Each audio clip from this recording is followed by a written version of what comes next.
예수님과의 깊은 관계로 인도하는 8가지 전치사를 통해 생각하는 시리즈, 오늘은 세 번째 시간입니다. In Christ 말씀인데요. 한 가지 광고를 드리면 존 스타트 목사님이 쓰신 책 Life in Christ, 우리말로는 내 삶의 주인이신 그리스도라는 책인데요. 도서부에서 15권을 주문했습니다. 그래서 도서실에 마련이 돼 있으니까 시리즈 기간 동안에 대출하셔서 보시면서 함께 말씀 들으시면 더 도움이 될 것 같습니다. 참고하시기 바랍니다. 오늘은 세 번째 In Christ 시간인데요. 저와 여러분이 너무나 잘 알고 익숙한 말입니다. 예수님 처음 믿었을 때 다 설명 들으시죠. 예수님 믿으시면 예수님이 내 안에 들어오시는 거예요. 이렇게 듣습니다. 성경에도 계속해서 강조하죠. 바울 서신에만 164번이나 등장하는 아주 익숙하고 흔한 표현입니다. 그렇지만 이것만큼 예수님과 우리의 관계를 핵심적으로 보여주는 그런 개념이 없다는 것이죠. Christ in me is to live, to die is to gain. 이 말씀이잖아요. 내 안에 사느니 예수 그리스도니 나의 죽음도 유익함이라. 우리가 예수님 처음 믿으면 듣게 되는 그 말씀. 내가 그리스도와 함께 십자가에 못 박혔나니 그런즉 이제는 내가 사는 것이 아니요 오직 내 안에 그리스도께서 사신 것이라. 이렇게 외우는 이 말씀은 우리에게 소망을 주고 믿음의 확신을 주며 평안을 줍니다. 근데 오늘 이 포도나무 비유만큼 그것을 그림으로 잘 보여주는 그 비유가 더 없다는 것이죠. 그런 점에서 예수님의 이 비유는 우리에게 분명한 목적을 이루어 주십니다. 이 그림을 떠올릴 때 그렇구나, 정말 그렇다, 우리는 동의하지 않을 수가 없다는 것이죠. 이 포도나무 비유를 통해 우리는 어떠한 진리를 붙들어야 할까요? 이미 잘 알고 듣고 있지만 다시 한번 생각해야 될 진리는 없을까요? 그리고 그 진리를 붙들고 어떻게 살아가야 할까요? 오늘 말씀을 통해 생각해 보겠습니다. 첫 번째로 그리스도 안에라는 말은 공간적인 의미가 아니라 관계적인 의미를 나타냅니다. relational meaning이 있는 거예요. 그가 내 안에, 내가 그 안에 거한다는 이 비밀은요, 공간 개념이 아니죠. 공간 개념이면 말이 안 되죠. 일반적으로 내가 백화점에 들어간다, 아버지가 방에 들어가신다, 띄어쓰기를 잘해야 되는데요. 이런 것은 공간 안으로 들어가는 것이지 않습니까? 그런데 예수님이 내 안에 들어오시는 거, 오케이, 인격적으로 들어오시는 건 좋은데 내가 또 예수님 안에 들어가는 것은 무슨 말인가요? 공간의 의미로 생각하면 이해되지 않습니다. 이것은 관계적인 의미로 접근해야 한다는 것입니다. 그게 바로 포도나무와 가지의 관계라는 것이죠. 나무가 가지에 붙어 있다 하는 것은 식물학적으로도 명백한 사실입니다. 붙어 있을 때 생명이 공급되고 자라난다는 것이죠. 여러분, 제 앞에 지금 이 꽃꽂이가 예쁘게 되어 있습니다. 너무 아름답죠? 학 같아요, 꼭. 이 꽃이 지금 살아있나요, 죽어있나요? 살아있는 것처럼 보이지만 죽었습니다. 왜? 뿌리가 없기 때문에, 생명체가 아니라 누군가 꺾어왔기 때문에. 화무 10일홍, 10일 이상 가는 꽃이 없잖아요. 결국에는 메말라서 죽어버리고 맙니다. 그렇죠. 반드시 가지는 포도나무에 붙어 있고 살아있는 생명체에 연결되어 있을 때만 살아있다고 말할 수 있습니다. 그게 바로 크리스찬의 삶이라는 거예요. 우리가 예수님께 붙어 있지 않으면 우리는 nothing, 우리는 아무것도 아닙니다. 그러니까 믿음 생활한다는 것은 예수님이 나에게 어떤 분이신가, 이 문제가 분명해지지 않으면 아무것도 아닙니다. 아무리 기도를 많이 하시고 착한 일 많이 하시고 예배당에 열심히 나오시고 하는 것은 다 부차적인 것이고, 예수님이 나에게 어떠한 분이신가, 이 문제에 답변을 하실 수 있어야 신앙의 본질이 새겨진다는 것이에요. 다시 말하면 이 관계는 연합을 말하는 거예요. 그리스도와 나의 연합, union with Christ. 주님이 지금 이 이야기를 하시기 위해서 우리에게 포도나무의 비유를 들고 계시는 것이에요. 성경을 읽어보면 그 연합의 관계를 먹고 마시는 것으로 표현하시는 부분이 등장하죠. 예를 들면 계시록 3장 20절 말씀 올려주시면, 이 라오디게아 교회에게 하셨던 주님의 책망인데, 차든지 덥든지 해라, 제발 열정을 좀 가져라 하면서 주님의 초대를 말씀하십니다. 볼지어라, 내가 문 밖에 서서 두드리노니 누구든지 내 음성을 듣고 문을 열면 내가 그에게로 들어가 그와 어떻게 한다고요? 더불어 먹고 그는 나와 더불어 먹으리라. 이렇게 식탁의 교제를 나누는 것이 주님과 우리의 관계다, 이렇게 설명하고 있어요. 아무나 식탁의 교제 나누지 않으시잖아요. 친근감이 있어야지 귀한 분을 모시지 않습니까? 주님과 우리의 관계는 그런 교제라는 것입니다. 이 부분을 표현하는 그림이 있는데요, 제가 생명의 삶 과정에서 항상 소개하는데, 그 그림, 화가의 그림을 보면 밖에서 주님이 문을 두드리시는데 밖에는 손잡이가 없어요. 마음의 문에는 바깥에 손잡이가 없습니다. 안쪽에서 열 수 있습니다. 그러니까 우리가 주님 앞에 반응을 해야지 주님이 들어오신다는 것이죠. 이것을 기억하시면 좋겠어요. 요한복음 6장 56절 말씀을 보시면 주님이 성찬 이야기를 하십니다. 본문을 한번 올려주실까요? 내 살을 먹고 내 피를 마시는 자는 내 안에 거하고 나도 그의 안에 거하나니. 여러분, 초기의 기독교인들이 캐니벌리즘, 인육을 먹는 거, 살아있는 피를 마신다고 오해를 받아서 죽임당했던 거 아시죠? 로마 제국에서 크리스찬들이 그렇게 탄압했습니다. 이상한 사람들이다, 희귀한 종교다, 사람의 살을 먹는데, 오해한 거죠. 주님이 이 성찬식을 보여주신 진정한 의미는 무엇일까요? 교제를 말합니다. 식탁의 교제를 말합니다. 주님과 우리가 하나 되었다는 뜻입니다. 그래서 내가 그 안에, 그가 내 안에 거하는 것이 성찬을 통해 나타납니다. 그런데 성경을 읽다 보면 이 주님과 우리의 관계가 더 스펙트럼이 넓어지는 것을 발견할 수가 있습니다. 어떻게 넓어지나요? 오늘 우리가 읽은 요한복음 본문은 넓은 그 맥락으로 보면 고별 강화라고 하는 부분 중에 일부입니다. 고별 강화, farewell discourse. 예수님이 하늘로 승천하시고 십자가에 돌아가시기 전에 맨 마지막에 제자들과 나누었던 내용이 다른 복음엔 없는데 요한복음엔 있어요. 그게 13장에서 17절까지의 내용인데요, 오늘 이 포도나무 비유는 그 중에 일부입니다. 그 앞장 14장을 보면 어떤 얘기를 하십니까? 성령이 너희에게 오실 것이다. 나는 가지만 그분이 너희에게 와. 그래서 이분을 기다려라. 성령이 너희와 함께 할 거야. 이렇게 약속하시면서 이제 드디어 말씀하세요. 그래서 14장 20절 말씀 올려주시면 이렇게 말씀하세요. 그날에는 내가 아버지 안에, 너희가 내 안에, 내가 너희 안에 있는 것을 너희가 알리라. 이렇게 말씀하세요. 단순히 주님이 우리 안에 계시는 것으로 그치지 않고 주님이 아버지 안에 계시고 또 그 주님이 떠나시고 나면 누가 오세요? 성령님이 오시고, 우리 안에 오실 분은 성령님이에요. 그래서 이 삼위일체 하나님, 성부, 성자, 성령 하나님이 우리와 함께 연결되어 있음을 보여주시는 것입니다. 할렐루야.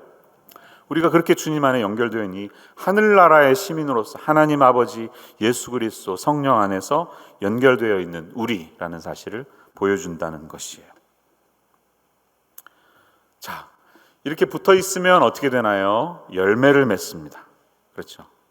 주님이 우리에게 약속하십니다. 열매를 맺는 것. 근데 우리가 이렇게 물을 수 있어요. 열매 맺는 게 뭡니까? 열매가 뭡니까? 이렇게 물어볼 수 있습니다. 많은 논쟁이 있는데 크게 보면 두 가지 시선이 있습니다. 하나는 윤리적인 접근을 하는 분들이 있어요. 그것은 포도나무 열매는 곧 우리의 인격이 변화하는 것이다. 예수님을 닮아가는 것이다. 리온 모리스라고 하는 학자는 이게 성령의 열매와 일맥상통한다 가르쳤습니다. 그래서 사랑과 희락과 기쁨과 오래 참음과 자비와 양선과 충성과 온유와 절제, 이런 성령 안에서 생겨나는 우리의 캐릭터의 변화가 예수님을 닮아가는 것이 열매다, 이렇게 설명했는데요, 틀리지 않죠. 맞습니다.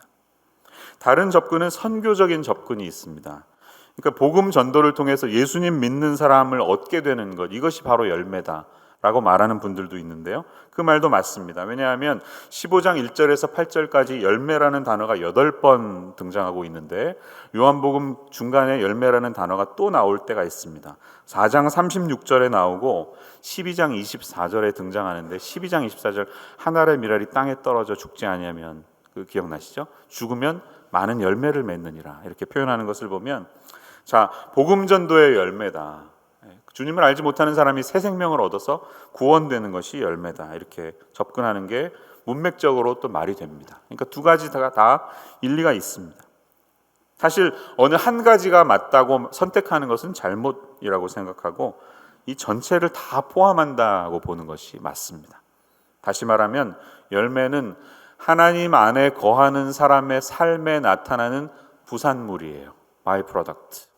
우리가 하나님 안에 거하면 삶으로 나타나는 이 모든 것이 다 열매입니다. 인격의 성숙, 인격의 변화, 전도에 대한 열정, 사랑으로 증인되는 삶 사는 것, 이 모든 것이 다 열매입니다. 실제로 이어지는 15장 이후의 말씀을 우리가 살펴보면 이 열매라는 것은 10절에 예수님의 계명을 지키는 것으로 나타나고요. 11절 그를 통해 주님의 기쁨을 얻게 되고요. 12절 서로 사랑하는 것으로 나타나게 됩니다. 그리고 16절과 27절을 통해 알 수 있는 것은 세상에서 그리스도를 증언하는 증인으로 살아가는 열매의 삶을 살아가게 된다는 사실을 알 수가 있어요. 이게 주님이 내 안에 내가 주님 안에 있을 때 나타나는 결과들입니다. 중요한 사실은 뭡니까? 무엇을 보여줍니까? 이 상호 내주의 관계를 통해 우리가 새 생명을 얻게 됩니다. We have a new life in Christ. 이전에는 없었던 새로운 생명이 우리 안에 나타나서 그것이 막 아름답게 펼쳐지는데 그것은 주님과 아주 밀접한, 주님을 떼놓고는 생각할 수 없는 관계라는 그 설득을 하고 있는 것이에요. 그것이 바로 가지와 포도나무의 관계이고 몸의 비유를 통해 알 수가 있어요. 성경을 보면 주님이 말씀하시죠. 고린도전서 12장 20절 바울 사도의 말씀. 너희는 그리스도의 몸이요 지체의 각 부분이라. 우리가 예수님의 몸이라고 말씀합니다. 또 이 지체는 어떻게 일합니까? 로마서 12장 4절 5절. 우리가 한 몸에 많은 지체를 가졌으나 모든 지체가 같은 기능을 가진 것이 아니니 이와 같이 우리 많은 사람이 그리스도 안에서, 여기 그 말이 있네, 그리스도 안에서 한 몸이 되었다, 이렇게 말합니다. 예수님 안에서 우리는 주님의 몸에 속한 지체가 된 것입니다. 자, 이 몸은 어떠한 결과, 어떠한 양상을 나타내나요? 그것이 고린도전서 6장에 있는 중요한 말씀인데 19절, 20절 말씀, 이건 같이 한번 읽어보겠습니다. 시작. 너희 몸은 너희가 하나님께로 받은 바 너희 가운데 계신 성령의 전인 줄을 알지 못하느냐. 너희는 너희 자신의 것이 아니라 값으로 산 것이 되었으니 그런즉 너희 몸으로 하나님께 영광을 돌리라. 아멘. 이 새 생명을 얻은 우리 존재는 사실 하나님이 우리 안에 거하시는 전이 되었던 것입니다. We are the temple of the Spirit. 성령이 우리 안에 거하고 계십니다. 그것을 말미암아 하나님께서 영광을 받으신다. 이게 크리스찬의 살아가는 삶이다 라고 말씀하는 거예요. 사랑하는 여러분, 오늘 이 아침에 딱 한 가지만 기억하고 집에 가신다면 예수님께 붙어있지 않으면 나는 아무것도 아니다. 이것을 기억하십시오. Union with Christ. 이 관계의 문제를 분명히 해결하시기를 바랍니다. 지금 이제 부인이 가자고 해서 앉아 계신 분도 있고, 나름의 윤리적인 교양을 쌓기 좀 착하게 살아봐야지 앉아 계신 분도 있고, 우리 애들은 신앙교육을 좀 시켜야 되겠다 해서 앉아 계신 다양한 목적이 있을 줄 아는데 제일 중요한 질문은 이것입니다. 예수님이 나에게 누구이신가? 이 부분에서 분명한 답을 가지고 돌아가시는 여러분 되시기를 바랍니다. 자, 2절 말씀 보세요. 2절에는 주님이 이렇게 말씀하십니다. 무릇 내게 붙어 있어 열매를 맺지 아니하는 가지는 아버지께서 그것을 제거해 버리시고, 여기에 우리 두 번째 아웃라인이 있는데요. 설교 요약에 보시면 있죠. 그것은 예수님께 붙어 있지만 열매를 맺지 않는 가지는 제거해 버리신다라고 하시는 것입니다. 이 말은 좀 무섭죠. 가만히 있어봐. 예수님 잘 안 믿으면 나 지옥 가는 건가? 그런 뜻인가? 없애버리신다? 열매 안 맺으면 지옥 가는가? 이렇게 물을 수 있습니다. 네, 그렇게 볼 수 있지만 중요한 점이 있어요. 우리가 놓치는 부분이 있어요. 그것은 뭐냐면 내게 붙어 있어 열매를 맺지 않는 가지. Every branch in me.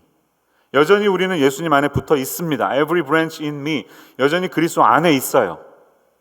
그러니까 주님 앞으로부터 떨어져 나간 가지를 말하는 게 아니에요. 떨어져 나간 가지는 가지처럼 밖에 버리고 말라버리고 불쏘시개로 쓰인다고 그랬죠. 그렇지만 every branch in me, 주님 앞에 붙어 있는 가지들이 있어요.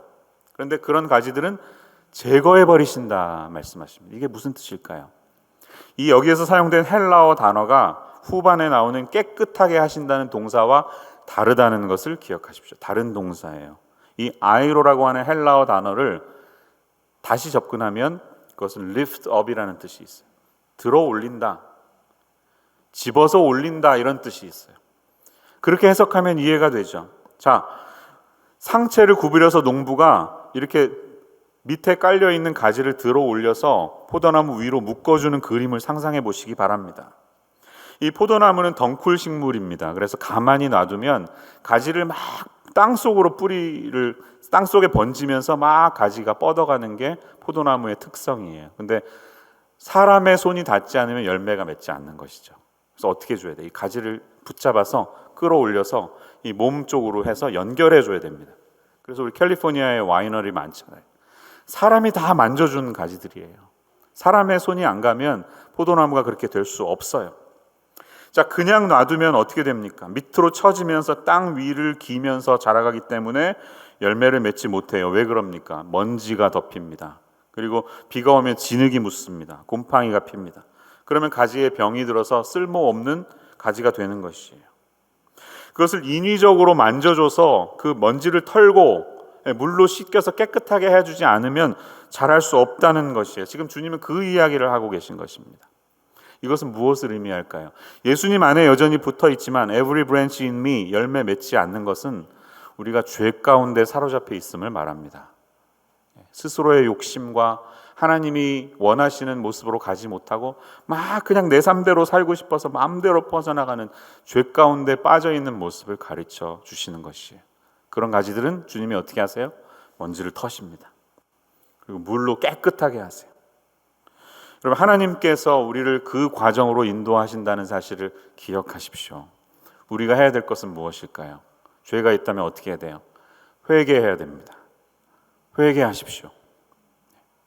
회개는 우리 삶의 방향을 전환시키도록 지속적으로 몰아가는 우리 마음의 방향입니다. 한 번 눈물 흘리고 끝나는 게 회개가 아니라 우리의 방향이 예수 그리스도를 바라보는 쪽으로 지속적으로 돌리려고 계속해서 다가서는 것입니다. 이 해에 혹시 내가 사는 삶이 너무 분주해서 하나님이 원하신 예수님 바라보지 못하고 그렇게 달려가시는 분 계시다면 2022년에 주님이 우리를 리프트업 하실 거예요. 올해 제거에 이렇게 올려주실 거예요. 그때 기쁘게 감사합니다 하고 그 주님의 손길에 붙잡히실 수 있는 여러분들 되시기를 축원합니다. 이 죄된 모습을 씻어주시는 과정이 바로 하나님의 징계예요. 징계, 디스플레인. 중요한 사실은 징계는 사랑하는 자에게 행하시는 것입니다. 여러분, 식당에 갔는데 옆 테이블에 너무 버릇없는 애들이 있어요. 그래도 요즘 세상에 내가 가서 뭐라 하는 사람이 어디 있습니까? 내 자식이 아니기 때문에 신경 쓰지 않습니다. 내 자식의 버릇 없으면 부모가 책임지는 거예요. That's it. 부모가 막 엄마가 막 뽑았던 칼을 들면서 일로 와 이러면서 막 혼내잖아요. That's it. 여러분, 아이들 키우면 그 That's it 모멘트가 있죠. 내 자식이 아니면 그럴 필요 있나요? 아니요. 내 자식이니까 하는 거예요. 잘 되라고, 좀 너 제대로 된 방향으로 가라고 엄마 아빠가 나서는 것 아닙니까? 하나님이 우리를 사랑하시기 때문에 행하신다는 사실을 기억하세요. 그래서 히브리서 말씀 한번 올려주시기 바랍니다. 12장 5절에서 이어지는 내용은 아들들에게 하시는 것이기 때문에 이것이 소중하다는 말씀을 주님께서 계속해서 하고 계십니다. 히브리서 본문 보이시죠? 5절 말씀, 내 아들아 주의 징계하심을 경히 여기지 말라. 그에게 꾸지람을 받을 때에 낙심하지 말라라고 말씀하십니다. 6절, 주께서 그 사랑하시는 자를 징계하시고 아들마다 채찍질 하신다 이렇게 말씀하세요. 7절, 하나님이 아들과 같이 딸과 같이 너희를 대우하시나니 어찌 아버지가 징계하지 않는 아들 딸이 있으리요. 하나님이 우리를 사랑하시기 때문에 우리가 그 더러운 때에 묻고 진흙에 빠지는 것을 원치 않으시는 거예요. 그래서 우리를 흔들어 대시고 일으켜 세시고 이렇게 묶어갈 때 여러분 회개하는 마음으로 잘 따라가시기를 바랍니다. 그랬을 때 우리에게 유익이 있습니다. 고통이 있을 수 있어요. 하지만 고통은 우리를 정신 차리게 해주시는 하나님의 표현인 것은 분명합니다.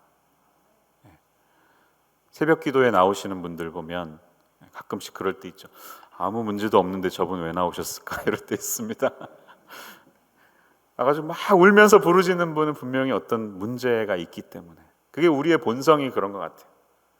환난이 있고 아픔이 있을 때 우리는 주님을 더 간절히 바라보지 않습니까? C.S. 루이스는 하나님께서는 즐거움을 통해서는 잔잔히 말씀하시지만 고통을 통해서는 고함을 지르신다. He screams라고 말합니다. 그래서 고통은 우리를 향한 하나님의 확성기라고 말할 때가 있습니다.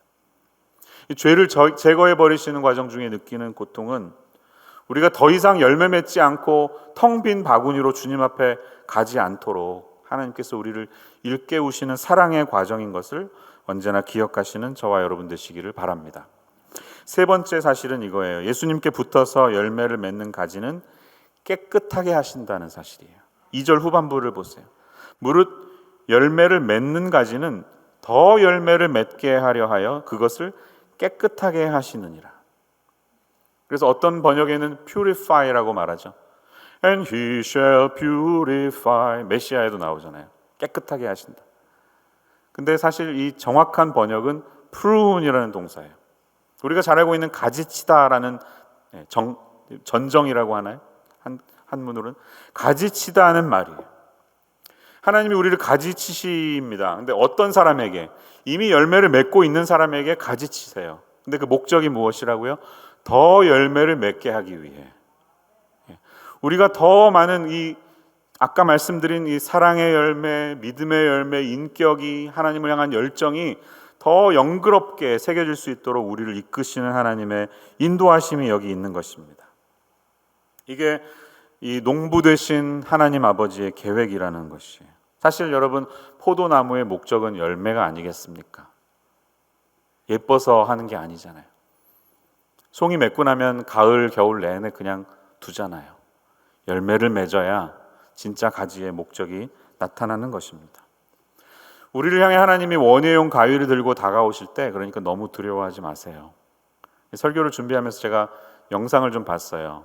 포도나무 농사법 이렇게 검색해서 봤는데 대한민국의 유명한 연예 전문가들이 막 설명하시더라고요. 근데 제가 보기엔 멀쩡히 잘 있는 가지, 그 해에 포도송이를 맺었던 가지를 이거 쑥 잘라버려야 됩니다. 이러면서 딱 잘라버리시더라고요. 왜요? 그랬더니 이거를 잘라야지 바로 밑에 있는 곳에서 새 순이 돋아나면서 더 좋은 열매가 나옵니다. 이렇게 말한다고 하더라고요. 농사를 잘 모르니까 이해하지 못하지만 원예 이 전문가들은 분명히 목적과 그림을 갖고 중요한 부분을 잘라냅니다. 그렇게 해야만 그 밑에서 새 순이 나오면서 더 좋은 열매가 생겨나기 때문이에요. 그러면 새해에 나도 모르는 사이에 무성한 가지들이 너무 많아서 하나님의 손길과 그분의 정리가 필요하신 분은 안 계시나요? 주님께서 우리의 삶의 우선순위를 분명하시기 위해서 가위를 대실 때 기쁨으로 내어드리는 여러분이 되시기를 축원합니다. 우리의 삶이 죄는 아닙니다. 죄 가운데 있진 않아요. 하지만 부수적인 일들에 너무 집중하는 삶이 있어요. 여러분, 왜 이렇게 중요하지 않은 일에 많은 에너지를 쓰고 계신가요? 만약에 손흥민 선수가 대한민국 국가대표 스트라이커가 돼야 되고 영국 프리미어 리그에서 골을 넣어야 되는 사람인데 전 세계를 돌아다니면서 광고만 찍고 다니면 그게 훌륭한 선수의 자세일까요? 아니죠. 동계올림픽이 열렸습니다. 4년 내내 몸을 만드는 선수들이 자기 종목에 집중하지 않고 4년 동안 다른 짓 하고 있으면 정말 기뻐할까요? 클로이 김 선수가 이제 그거를 그만두려고 자기가 했었대요. 그래서 하버드 대학에 갔는데 스포츠를 내려놨었대요. 근데 엄마 아빠를 생각하면서 다시 마음을 다잡았다는 이야기를 봤습니다. 우리의 목적이 있다는 것이죠. 삶에 사명이 있는 사람들이 본질이 아닌 부수적인 일로 시간을 보낼 때 너무 답답할 것입니다. 그럴 때 하나님은 가지를 치실 것이에요. 이거는 죄의 문제와는 다릅니다. 그러니까 징계하기 위해서는 우리가 회개하면서 나아가야 되지만 가지를 치실 때는 가만히 잘 계시면 돼요. 그 과정 속에서 우리의 자아가 깨어지고 내려놓는 시간들이 계속해서 펼쳐집니다. 그 이유가 뭐라고요? 더 많은 열매를 맺게 하기 위해, 우리가 예수님 닮아가는 그런 사람으로 더 성숙한 길에 가기 위해 주님이 하신다는 사실이에요. 사실 오래된 가지일수록 농부들이 더 철저하게 가지치기를 해준다고 합니다. 신앙의 연륜이 깊어질수록 더 철저한 가지치기가 이루어집니다. 담임 목사가 되기 전엔 몰랐습니다. 시간이 지나고 커리어가 쌓이면 언젠가 담임 목사가 되겠지 했는데요. 부목사 생활 하다가 담임 목사 되니까 정말 어나더 레벨, 다른 영역이 있습니다. 하나님이 정말 얼마나 저를 흔들어 대시는지 몰라요. 야, 그래 놓고도 네가 목사로 살았다는 거야? 정신 차려. 새벽만 되면 이렇게 눈이 자동으로 떠지는 것은 하나님이 저를 흔들어 대시기 때문이에요. 분명히 다른 레벨이 있습니다. 신앙의 연륜이 쌓이면 예수님 처음 믿은 1, 2년 되신 분하고 20년, 30년 되신 분의 삶에는 분명히 달라야 하는 것이, 하나님 그것을 건드리시고 우리의 그 열매를 더 많이 맺게 하기 위해서 우리를 흔들어 내시는 것을 기쁨으로 맞이하시기를 바랍니다. 그게 바로 내려놓음이에요. 이 내려놓음의 시간이 필요합니다. 내려놓음의 시간에서는 우리의 옛된 자아들이 다 드러나고 깨어지는 일들이 생겨납니다. 내가 정말 애착을 가지고 중요하게 생각했던 것이 무엇인지가 다 드러내요. 주님이 그것을 다루시기 시작해요. 야곱에게는 그것이 바로 베냐민이라는 막내 아들이었습니다. 하나님은 베냐민을 건들지 않을 수가 없었어요. 그래서 그가 요셉에게 볼모로 잡혀서, 이스라엘에 있는 아버지는 가슴이 찢어지지만 그 베냐민을 통한 훈련이 아니었으면 야곱이 이집트로 이민 올 수가 없었을 것입니다. 내가 가장 사랑하고 아끼고, 사실 하나님을 믿는다고 하지만 사람에 집착해서 사람에게 더 기댔던 부분들 하나님 건드리셔요. 그리고 그것을 새롭게 하실 것입니다. 어떤 목사님이 개척하시려고 준비하시는데 멘토이신 목사님이 그런 얘기 했대요. 아무개 목사, 지금 개척하는데 기도하면 떠오르는 얼굴들 있지? 나도 다 알아. 나도 겪어봤어. 아무개 집사, 아무개 권사, 아무개 장로, 그분들 올 거라고 생각하지 절대 안 온다. 그 사람들 마음에 품지 마. 당신이 전혀 예상하지 못했던 그분들이 당신에게 찾아온다. 이게 뭡니까? 우리도 모르는 새, 우리가 기대고 의지하고 바라보는 사람이 있다는 것이에요. 근데 하나님은 그 사람들을 하나님보다 물러가게, 하나님이 더 사람들 앞에 놓이도록 하십니다. 이렇게 빚어가시는 거예요. 또 이 내려놓음의 과정에서는 나의 약한, 아무도 모르는 그 상처들, 문제의 근본 원인이 다 드러나게 하십니다.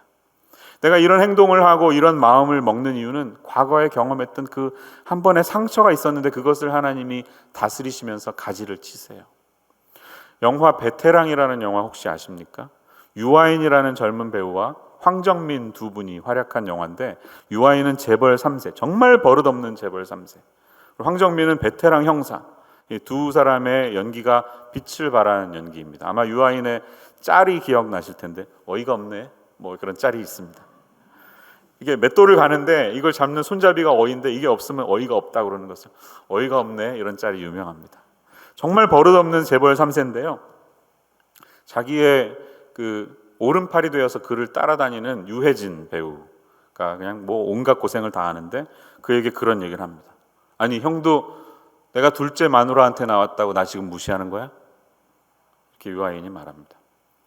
그러니까 회장님의 세컨, 자기 엄마는 둘째 부인이었기 때문에 거기에서 모든 문제가 생겨났다는 그 상처를 치유하지 못해서 모든 것들이 다 이렇게 열매로 나타나는 그 사람의 모습을 우린 영화를 통해서 봅니다. 여러분, 이게 바로 하나님의 가지치기예요.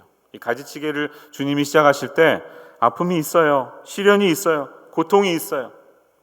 하지만 분명히 기억하실 것은 이 고통의 과정이 지나면 좋은 열매가 나타난다는, 좋은 열매가 맺힌다는 사실을 분명히 기억하시기를 바랍니다. 추수를 거둘 때 우리가 경험하게 될 열매의 양과 질은 농부를 향한 나의 지금 이 순간의 순종에 달려 있음을 기억하십시오. 이 농부의 목적은 우리를 해치려는 것이 아니라 진정 우리가 원하는 의의 열매를 거두게 하려는 데 있음을 기억하시기를 바랍니다. 시험은 언제나 우리에게 다가옵니다. 연단의 모습으로 다가옵니다. 중요한 것은 이 가지치기를 통해 하나님이 주님의 뜻을 이루실 수 있도록 그분께 내 삶을 내어드릴 것인가, 아니면 그냥 헛된 시간 낭비처럼 그냥 보낼 것인가 하는 것입니다. 이에 대한 우리의 반응이 모든 것을 결정하게 된다는 사실이에요. 네 번째, 마지막으로 궁극적으로 우리 가지가 할 수 있는 일은 포도나무에 거하는 것 밖에는 없습니다. 주님은 내 안에 거하라, 내 사랑 안에 거하라 자그만치 10번이나 이 비유에서 말씀합니다. 여러분, 거기 주보 요약에 있는 문장을 보십시오. 우리는 가지일 뿐이며 가지의 역할은 열매를 맺는 것이 아닙니다. 포도나무로부터 생명을 공급받는 것만이 가지의 역할이라는 사실을 기억하시기 바랍니다. 우리가 할 수 있는 것은 열매를 맺으려고 몸부림치는 게 아니라 그냥 붙어 있으려고 애를 쓰시면 되는 거예요. 열매는 주님이 맺으시는 것입니다. 이게 사역의 모든 것이 그렇게 굴러가야 합니다. 지난주 주일 설교에서도 제가 말씀드렸죠. On Christ, 예수님 안에, 예수님 위에 서 있다는 것은 그분 안에서 안식하는 것이다. 내가 하나님을 잘 믿으려고 몸부림치는 것과 나를 향한 하나님의 열정이 나를 끌고 가시는 것은 완전히 다른 차원입니다. 이것을 잘 기억하십시오. 구원 이후의 삶, 구원받기 전과 구원 이후의 삶이 다른 양상이 있다는 것을 기억하시기를 바랍니다. 신앙의 목적은 죽은 다음에 천국 가는 영생을 받기 위한 것이 아닙니다. 영생은 이미 우리 안에, 우리가 예수님 안에 있을 때 맺어지고 시작된 것이라고 하나님이 말씀하세요. 요한복음 17장 3절 말씀 조금 뒤로 가보세요. 예수님이 직접 영생에 대한 정의를 내려주셨어요. 영생은 곧 유일하신 참 하나님과 그가 보내신 자 예수 그리스도를 아는 것이니이다 라고 말했어요. 여러분, 주님이 누구이신지, 하나님이 누구이신지, 내가 이 세상 현재의 삶을 살면서 그분과 관계를 누리고 교제를 나누는 삶, 주님을 알아가는 삶이 바로 영생입니다. 할렐루야.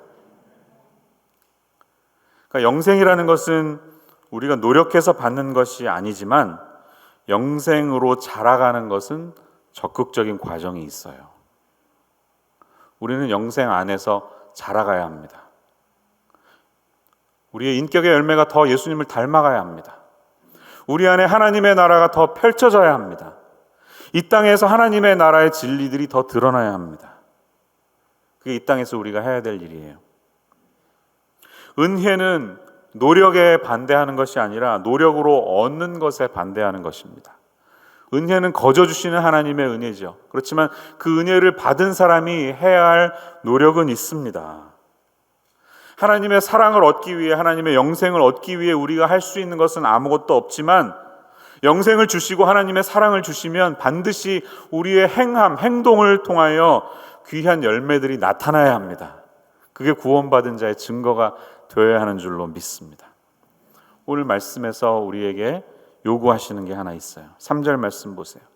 너희는 내가 일러준 말로 이미 깨끗하여졌으니 라고 말합니다. 7절 너희가 내 안에 거하고 내 말이 너희 안에 거하면 무엇이든지 원하는 대로 구하라.